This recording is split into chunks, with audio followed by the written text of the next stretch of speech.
प्यारे दोस्तों, मैं श्रवण कुमार सुमन हमारे YouTube चैनल एसके सुमन यूट्यूबर पर सभी दोस्तों का स्वागत है एवं अभिनंदन है। आज का ये देखिए सीटेट का पहला सवाल ऑब्जेक्टिव जो कि है, देखिए पूरा वीडियो स्किप मत कीजिए। पहला सवाल है, भाषा के लिखित रूप में बात बताते हैं। तो देखिए यहाँ पे 4 ऑप्शन दिया गया है, गौर से सवाल को देखना है। ऑप्शन है बोलकर, लिखकर, ए और बी दोनों, इनमें से कोई नहीं। बहुत सारे यहाँ पे गलती करते हैं, ए और बी दोनों में चिन्ह आते, लेकिन गलत होगा। ये हो जाएगा इसका राइट आंसर, बी हो जाएगा। काहे हो जाएगा? क्योंकि भाषा के लिखित रूप में बात बताते हैं। तो लिखित रूप को हम लिख कर ही किसी को हम बता सकते हैं, बल्कि बोलकर नहीं बता सकते हैं। लिखित रूप बोला गया है, इसीलिए इसका राइट आंसर बी हो जाएगा। अगला सवाल देखिए, भारत की राष्ट्रभाषा है। हमें उम्मीद है कि आप लोग कमेंट बॉक्स में इसका सही जवाब दे पाएंगे कि भारत की राष्ट्रभाषा है। ऑप्शन देखिए यहाँ पे, उर्दू, हिंदी, अंग्रेजी, इनमें से कोई नहीं। बहुत सारे अभी हैं जो कि हिंदी में मार देंगे, तो हिंदी बिल्कुल गलत हो जाएगा और इनका सही जवाब डी हो जाएगा, इनमें से कोई नहीं। क्योंकि भारत का राष्ट्रभाषा नहीं है, राजभाषा है। हिंदी जो है राष्ट्रभाषा नहीं, राजभाषा है। चलिए अगला सवाल देखिए, व्याकरण भाषा के बताता है। व्याकरण भाषा के बताता है, क्या बताते हैं? नियम, काम, ए बी दोनों, इनमें से कोई नहीं। ये बताते हैं, तो बताइए क्या बताते हैं? ये नियम बताते हैं। व्याकरण भाषा में क्या बताते हैं? ये नियम बताते हैं। इसका राइट आंसर ए हो जाएगा, ये नियम बताते हैं। अगला सवाल देखिए, अगला सवाल देखिएगा आपके स्क्रीन पर, पुष्प कौन सा शब्द है? देख रहे हैं आप लोग सवाल, वीडियो को स्किप मत कीजिए। अगर वीडियो अच्छा लगे तो लाइक कर दीजिएगा। पुष्प कौन सा शब्द है? तो ये तत्सम है। पुष्प संस्कृत शब्द से सीधा लिया गया शब्द तत्सम कहलाता है। चलिए अगला सवाल देखिए, हर्षऊ, हर्षऊ दुर्गऊ के उच्चारण स्थान है। हर्षऊ दुर्गऊ के उच्चारण स्थान है। 4 ऑप्शन आप लोग देख रहे हैं, दंत, कंठ, ओष्ठ और होंठ। होंठों लिखा, होंठों। तो हर्षऊ और दुर्गऊ के जो उच्चारण स्थान है ना, आप लोग को कमेंट में बताना है कि कौन सा हो जाएगा। वीडियो स्किप मत कीजिए। अगर हमारे चैनल पे नए हैं तो आप लोग हमारे चैनल को सब्सक्राइब जरूर कर लें। दंत होगा नहीं, कंठ होगा नहीं, या तो ओष्ठ हो सकता है या होंठ हो सकता है। यहाँ पे हर्षऊ और दुर्गऊ में ओष्ठ हो जाएगा। इसका राइट आंसर सी हो जाएगा, बिल्कुल सही जवाब। इसका राइट आंसर सी हो जाएगा, सी के साथ जाएंगे। चलिए अगला सवाल देखिए, अगला सवाल आपके स्क्रीन पे अब आएगा। 6 नंबर क्वेश्चन, यहाँ पे डी दिखाया गया है, बिल्कुल गलत दिखाया गया है। यहाँ पे ओष्ठ ही इसका राइट आंसर हो जाएगा। आप लोगों को कंफ्यूज करने के लिए ऑप्शन भी थोड़ा मिस है, आप लोग कंफ्यूज मत होइएगा और सही जवाब दीजिएगा। चलिए अगला सवाल देखिए, ए ए ओ औ कौन सा स्वर है? ए ए ओ औ कौन सा स्वर है? हर्ष स्वर, दीर्घ स्वर, संयुक्त स्वर, इनमें से कोई नहीं। तो यहाँ पे आप लोग, हमें उम्मीद है कि आप लोग कमेंट में इसका भी सही जवाब आप लोग दे पाएंगे। ये हर्ष जो है ना, 1 मात्रा का समय लगाता है। हर्ष आप लोग जानते हैं, दीर्घ जो है 2 मात्रा का समय लगाता है। हर्ष हर्ष ये हो गया हर्ष, और दीर्घ जो है आ दीर्घ ही दुर्घ हो जाएगा। ये संयुक्त वर्ण है, ये जो है ना संयुक्त स्वर है। इसका राइट आंसर सी हो जाएगा। सी के साथ जाएंगे तो बिल्कुल सही जवाब हो जाएगा। चलिए, क्योंकि अ जो हर्ष ही बन करके ए होता है, इसका राइट आंसर हम जाएंगे संयुक्त स्वर के साथ। चलिए अगला सवाल देखिए आपके स्क्रीन पर, मात्राएं कितने प्रकार के होते हैं? बताइए आप लोग, मात्राएं कितने प्रकार के होते हैं? तो मात्राएं जो है ना, यहाँ पे भी आंसर इसका गलत बताया गया है। मात्राएं कितने प्रकार के होते हैं? ऑप्शन है 2, 3, 5, 7। तो बताइए मात्राएं कितने प्रकार के होते हैं? तो 2 प्रकार के होते हैं, एक होता है लघु, एक होता है दीर्घ। चलिए 2, कंफ्यूज के लिए इसका आंसर गलत है। ऑप्शन यहाँ पे आंसर गलत दिया गया है। अगला सवाल देखिए, हिंदी में व्यंजन वर्णों की संख्या कितनी है? ये आप लोग बहुत जानते हैं। हमें 100% विश्वास है कि आप लोग कमेंट में सही जवाब दीजिएगा। हिंदी में व्यंजन वर्णों की संख्या कितनी है? पूरा जो वर्ण है ना 52 है, स्वर वर्णों की संख्या 11 है और व्यंजन वर्णों की संख्या 33 है। इसीलिए इसका राइट आंसर सी हो जाएगा। चलिए अगला सवाल देखिए, क वर्ग का उच्चारण स्थान है। तो आप लोग बताइए क ख ग घ अंग, क वर्ग हुआ, च वर्ग हुआ, ट वर्ग हुआ, त वर्ग हुआ और प वर्ग। सभी वर्ग को आप लोग को जानना है। सभी में 5 का संख्या रहता है, 5 वर्ण रहते हैं। तो क वर्ग जो हो जाएगा ना, ये हो जाएगा, बताइए, मूर्धा, दंत, ओष्ठ या कंठ। तो क वर्ग हो जाएगा कंठ। इसका राइट आंसर चल जाएंगे हम डी के साथ। चलिए अगला सवाल देखिए स्क्रीन पे, प वर्ग का उच्चारण स्थान। तो बताइए प वर्ग का उच्चारण स्थान। जैसे आप लोग को पापा, दंत होगा नहीं, कंठ होगा नहीं, मूर्धा होगा नहीं, ओष्ठ हो जाएगा। पापा कहिए, बिना ओष्ठ को सटाए पापा नहीं कह सकते हैं, इसीलिए इसका ओष्ठ हो जाएगा राइट आंसर। देखिए क वर्ग होता है, च वर्ग, त वर्ग और ट जान लीजिए ये सब होता है मूर्धा। ट वर्ग होता है ना, मूर्धा होता है। चलिए और त वर्ग जो होता है और प वर्ग, ये सभी आपको बताया जाएगा आगे, इसीलिए ट वर्ग मूर्धा हो जाएगा। अगला सवाल देखिए आपके स्क्रीन पे, च वर्ग का उच्चारण स्थान है। च वर्ग का जो हो जाएगा ना, ये क वर्ग बताइए, कंठ होगा नहीं।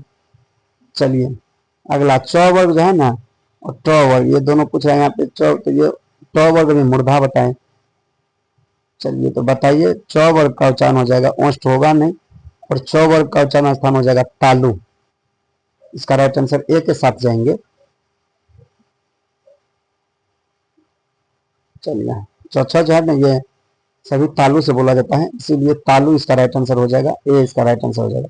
बोलिए चाचा। देखिए तालु से, तालु का आपका आ जाएगा उच्चारण स्थान। वीडियो कैसा लगता है आप लोग लाइक कीजिए, ज्यादा ज्यादा लाइक कीजिए और ज्यादा ज्यादा शेयर कीजिए। वीडियो को स्किप मत कीजिए, आप लोग के लिए ये महत्वपूर्ण क्वेश्चन है। चलिए अगला सवाल देखिए, पफ जो है ना, ये उच्चारण स्थान है, यानी कि प वर्ग का जो है ना, यहाँ पे पफ पूरा लिखा हुआ है, इसका उच्चारण स्थान पूछ रहा है क्या होगा। तो बताइए, अभी तुरंत इससे पहले हम सवाल में बता दिए कि प वर्ग का उच्चारण स्थान क्या होता है। तो ये प वर्ग का जो उच्चारण स्थान होता है ना, ये होता है, बताइए आप लोग, ये होता है ओष्ठ होता है। अभी पापा इससे पहले ही बताए थे, पापा हो जाएगा, फूफा हो जाएगा, और क्या लिखे यहाँ पे, बाबा। ये सभी जो होता है ना, तालु होगा नहीं, ओष्ठ होगा नहीं, कंठ होगा नहीं, ओ सॉरी, दंत होगा नहीं, कंठ, प वर्ग का उच्चारण स्थान कंठ नहीं, नहीं नहीं, ओष्ठ हो जाएगा।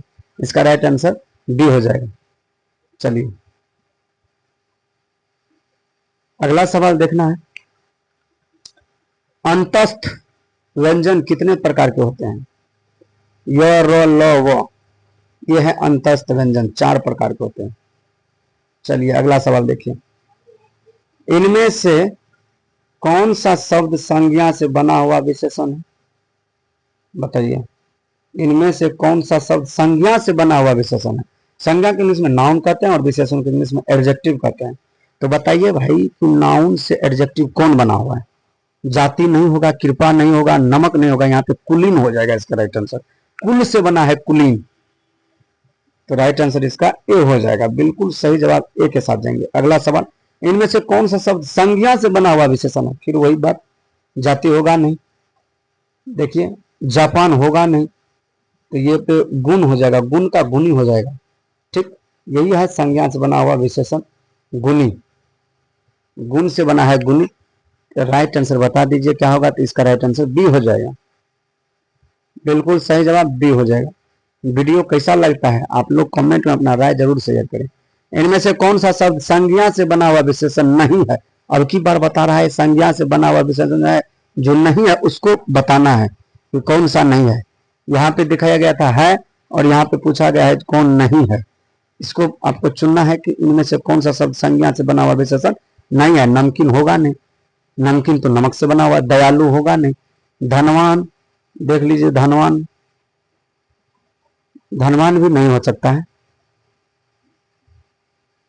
जी, धनवान भी नहीं होगा। और यहाँ पे इसका राइट आंसर हो जाएगा फुर्ती, यानी कि राइट आंसर इसका डी के साथ जाएंगे। चलिए अगला सवाल देखिए आपके स्क्रीन पर, इनमें से कौन सा शब्द संज्ञा से बना हुआ विशेषण नहीं है। फिर वही बात, अपमानित, नियमित, वार्षिक और अपमान।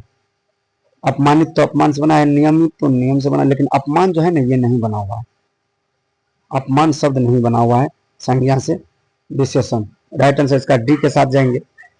अगला सवाल देखिए, इनमें से कौन सा शब्द संज्ञा से बना हुआ विशेषण है। अब की बार बोल रहा है कि संज्ञा से बना हुआ विशेषण को पहचानना है। इच्छुक, प्यास, पशु, संतोष। यहाँ पे राइट आंसर जाएंगे हम इच्छुक के साथ, बिल्कुल सही जवाब, क्योंकि इच्छा से बना है इच्छुक। बारीकी तरीका से सुनिएगा, वीडियो को देखिएगा, आप लोग पूरा बात समझ जाइएगा कि कौन सा शब्द संज्ञा से बना हुआ है। तो इच्छा से बना है इच्छुक, तो राइट आंसर हम ए के साथ जाएंगे। चलिए अगला सवाल देख रहे हैं स्क्रीन पर कि इनमें से कौन सा शब्द सर्वनाम से बना हुआ विशेषण है। सर्वनाम से सिर्फ बना हुआ है तेरा, मैं, वह, कोई, ये सब नहीं। शब्द से बोला ना, शब्द सर्वनाम से बना होता है, तेरा इसका राइट आंसर हो जाएगा। अगला सवाल देखिए, इनमें से कौन सा शब्द क्रिया से बना हुआ विशेषण नहीं है। क्रिया यानी कि पठित, चालू, कमाऊ, समझना, ये सब है, लेकिन पठित नहीं है, पठित। अगला सवाल देखिए, इनमें से कौन सा शब्द क्रिया से बना हुआ विशेषण है। ओ सॉरी, इससे पहले क्रिया से बिना विशेषण नहीं बताया गया था ना, तो पठित है। इनमें से कौन सा शब्द क्रिया से बना हुआ विशेषण है, बताइए। वहां, यहां, कल या आज का।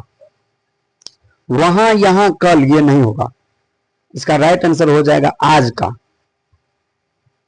इसका राइट आंसर आज का हो जाएगा, सही जवाब इसका डी हो जाएगा। अगला सवाल देखिए स्क्रीन पर, इनमें से कौन सा शब्द पुल्लिंग से बना हुआ स्त्रीलिंग है। तो बताइए पुल्लिंग से कौन सा शब्द बना होगा स्त्रीलिंग। ऐसा तो होगा नहीं, बड़ा तो होगा नहीं, इनमें से कोई तो नहीं होगा। काला से अगर दिमाग लगाइए, काला से काली बना है, काला से काली बना है। थोड़ा दिमाग इस्तेमाल कीजिए और सही चिन्ह में टिक कीजिए, काली हो जाएगा, इसका राइट आंसर ए हो जाएगा। चलिए भाई, मजेदार वीडियो है, देखिए पूरा और अपना कमेंट में राय भी बताइए। कौन सा शब्द संस्कृत से तद्भव बनाया गया है। संस्कृत से बताइए कौन सा शब्द बनाया गया है, यानी कि संस्कृत को हम कहते हैं तत्सम। संस्कृत को तत्सम कहते हैं, तो और संस्कृत से जो बनाया जाता है उसको कहते हैं तद्भव, यानी कि संस्कृत से जो हिंदी बनाया जाता है उसको तद्भव कहते हैं। तो बताइए बच्चा जो है ना, ये बना है वत्स से बना है, वत्स। यहाँ पे मिस लिखा हुआ है, बी में ऑप्शन वत्स यहाँ पे होना चाहिए, इसीलिए इसका राइट आंसर ए हो जाएगा। चलिए अगला सवाल, कौन सा शब्द गुणवाचक विशेषण है। गुण बताता है, देख लीजिए ध्यान से देखिए। लाल फूल, 5 लड़के, 10 हाथी, इनमें से कोई नहीं। भैया लाल फूल, ये बता रहे हैं कि फूल कैसा है, तो लाल है, ये गुण बता रहे हैं। और यहाँ पर ऊपर में आपको सवाल दिया है कि कौन सा शब्द गुणवाचक विशेषण है, तो गुण जो बताएंगे ये हो जाएंगे लाल फूल, इसका राइट आंसर ए हो जाएंगे। ए के साथ जाना बेटर रहेगा। चलिए इसका राइट आंसर ए। अगला सवाल, संख्यावाचक विशेषण कितने प्रकार के होते हैं। संख्यावाचक विशेषण कितने प्रकार के होते हैं, तो संख्यावाचक विशेषण बताइए कितने प्रकार के होते हैं। 2, 3, 5, 8, किसके साथ जाना पसंद करेंगे। 2, 3, 5, 8 बताइए आप लोग, 2 के साथ जाना एकदम पसंद करेंगे। 2 संख्यावाचक विशेषण कितने प्रकार के होते हैं, 2 प्रकार के। अगला सवाल, कौन सा शब्द परिमाण बोधक विशेषण है। परिमाण बोधक बताइए। शेर भर दूध, 4 गज, सब धन, इनमें से कोई नहीं, किसके साथ जाना ज्यादा उचित होगा। कौन सा शब्द परिमाण बोधक। शेर भर दूध, 4 गज होगा नहीं, सब धन होगा नहीं, यहाँ पे इनमें से कोई भी नहीं होगा, तो शेर भर दूध, इसके साथ जाना बेटर रहेगा। चलिए अगला सवाल देखिए, प्रयोग की दृष्टि से विशेषण कितने प्रकार के होते हैं। प्रयोग की दृष्टि से विशेषण कितने प्रकार के होते हैं, वैसे विशेषण 4 प्रकार के होते हैं। यहाँ पे बताया गया कि प्रयोग की दृष्टि से विशेषण कितने प्रकार के होते हैं, तो यहाँ पे प्रयोग की दृष्टि से किसके साथ जाइएगा। 10, 4, 2, इनमें से कोई 2 के साथ जाना पसंद करेंगे, इसका राइट आंसर हो जाएगा सी। इनमें से कौन विधेय विशेषण है। मेरा लड़का आलसी है, सतीश सुंदर लड़का है, ए और बी दोनों का, इनमें से कोई नहीं, तो इसलिए ए के साथ जाना ज्यादा बेटर रहेगा। मेरा लड़का आलसी है। अगला सवाल आपके स्क्रीन पर, इनमें से कौन सा शब्द मूलावस्था है, यानी कि अवस्था अपना बदल नहीं रहा है, मूल अवस्था में। प्रियतर लघुतम नहीं होगा, सुंदर होगा, इसका राइट आंसर सुंदर हो जाएगा। बिल्कुल सही जवाब इसका सी हो जाएगा, बिल्कुल सही जवाब सी। अगला सवाल, दांत का उच्चारण स्थान क्या है। दांत बोलिए, दांत। तो बताइए किसके सहायता से हम दांत बोल रहे हैं। नाक, कंठ, ओष्ठ, इनमें से कोई नहीं, किसके साथ जाना पसंद करेंगे? नाक, कंठ, ओष्ठ, इनमें से कोई नहीं। दांत बोल करके देखिए, दांत, नाक, नाक से बोलता है दांत। राइट आंसर ए हो जाएगा। चलिए अगला अगला सवाल, हिंदी में कितने वर्ण हैं? हिंदी में कितने वर्ण है भाई? 52। 33 बोला है, व्यंजन बोले, और 11 स्वर है। इसका राइट आंसर हो जाएगा, वर्ण पूछे थे 52। अगला सवाल आपके स्क्रीन पर, हिंदी भाषा का जन्म कहाँ हुआ है? हिंदी भाषा का जन्म जो है ना, ये उत्तर भारत में हुआ है। 343 संविधान में आपको बताया जाएगा, 343 और 22 भाषा में हिंदी भाषा का भी जिक्र किया गया है अपने संविधान में। उत्तर भारत इसका राइट आंसर हो जाएगा। चलिए, और हिंदी शब्द बताइए, सिंधु से बना हुआ है हिंदी शब्द, ठीक है। अगला अगला सवाल आपके स्क्रीन पर, हिंदी खड़ी बोली किस जिला में बोली जाती है? तो खड़ी बोली कहाँ पे बोली जाती है भाई? रामपुर, मेरठ, देहरादून, इनमें से सभी जगह। अगला सवाल, भाषाई आधार पर सर्वप्रथम किस राज्य का गठन हुआ है? यानी कि भाषा के आधार पर सर्वप्रथम किस राज्य का गठन हुआ भाई? आंध्र प्रदेश, पंजाब, राजस्थान, जम्मू कश्मीर। राइट आंसर किसके साथ जाना पसंद करेंगे? आंध्र प्रदेश के साथ जाना पसंद करेंगे। अगला सवाल, भाषा के कितने रूप होते हैं? भाषा के कितने रूप होते हैं भाई? 1, 2, 4, 7। कितने रूप होते हैं? 2 होते हैं। भाषा के 2 रूप होते हैं, लिखित या मौखिक। लिखित या मौखिक। राइट आंसर हो जाएगा बी। भाषा के कितने रूप होते हैं? 2 होते हैं। चलिए अगला सवाल देखिए आपके स्क्रीन पर, कौन सी भाषा इस देश की पुरानी है? कौन सी भाषा इस देश यानी कि भारत की पुरानी भाषा है? तो ये हो जाएंगे संस्कृत। अगला सवाल, कौन सा भाषा मध्य देश की है? तो ये हो जाएंगे ए उसका सही जवाब। ये सवाल का आप लोग आंसर दीजिए, मगही किस भाषा की उपबोली है? यहाँ पे गलत आंसर बताया गया है। तो बताइए, मगही जो है ना, बिहारी की उपभाषा है। निम्न में कौन सी भाषा भारत के प्रथम देश भाषा है? तो भारत के प्रथम बताइए कौन सा भाषा का प्रचलन हुआ था? तो ये हो जाएंगे, इसका राइट आंसर हो जाएंगे डी, पाली का पहले प्रचलन हुआ था। आप लोग बताइए, 40 ऑब्जेक्टिव आप लोग देखे भाई, आप लोग 40 में आपका कितना % सही रहा है? आप लोग कमेंट में बताइए। बहुत जल्द मिलेंगे अगले वीडियो में। जय हिंद प्यारे दोस्तों।